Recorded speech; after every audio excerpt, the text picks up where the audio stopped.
My next guest says if he's elected to the U.S. Senate, he'll do all he can to keep government within the confines of the Constitution.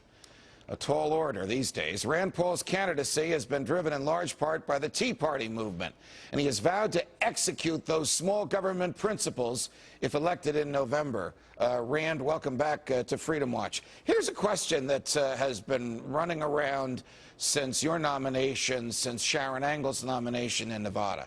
Will the Tea Party actually divide the GOP, the big government Republicans from the small government Republicans, or will it be strong enough to unite Republicans and tame the federal beast?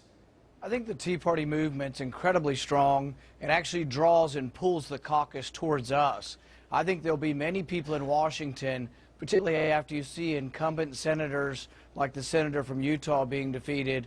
I think that even those who are already elected are going to become more conservative and pay more attention to the Constitution when the rally and the troops arrive to reinforce them. What will you do if you're elected from the Senate to deal with the mentality in the Republican Party that gave us the two stimuluses under President Bush, TARP under President Bush, takeover, federalizing of education under President Bush, paying for wars that you and I believe are unlawful and unwise and paid for by a credit card? Are you going to have, stated differently, as much resistance from your own colleagues in your own party as you will from the Democrats?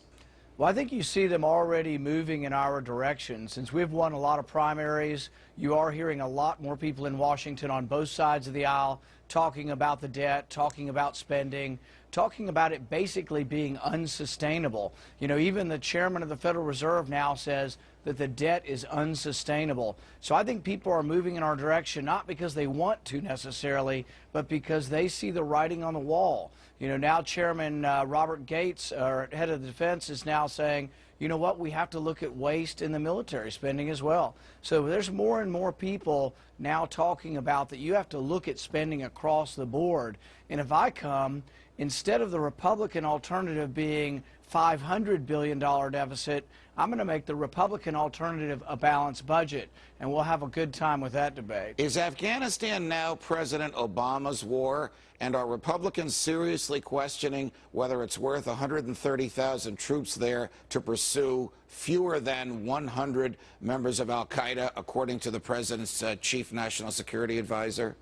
Well, the question I keep asking is, after 10 years, why are the Afghanis not doing more for their country? If you ask American GIs, the young men and women who have volunteered to go over there and fight for their country, if you ask them, do you think it's happening fast enough? You know, quite a few of our soldiers, our brave young men and women will tell you, for goodness sakes, why are the Afghanis not doing more for their own country? And the only way you do it is, it's kind of like in this country, conservatives believe that Americans should do more to help themselves. We believe in individual responsibility. Why do we not believe in individual responsibility for those in Afghanistan to step up and do more for themselves? Good point. Last question. Are Republicans wise to make immigration an issue now and risk disaffecting a naturally socially conservative constituency of Hispanics in the Southwest who would find a natural home in the Republican Party? Well, I think what you have to do is it can't be done emotionally, and even you and I might disagree on this, but I don't think it's a settled law whether or not if you're born here, if you came here illegally. There's only been, whether or not you're a citizen, there's only been one court case that I can find, and it's the Wong Kim Onk case from the 1890s. You and I will have a go-around on this one, but we thank you very much for joining us, Rand Paul. We appreciate it. Good to be with you, Judge.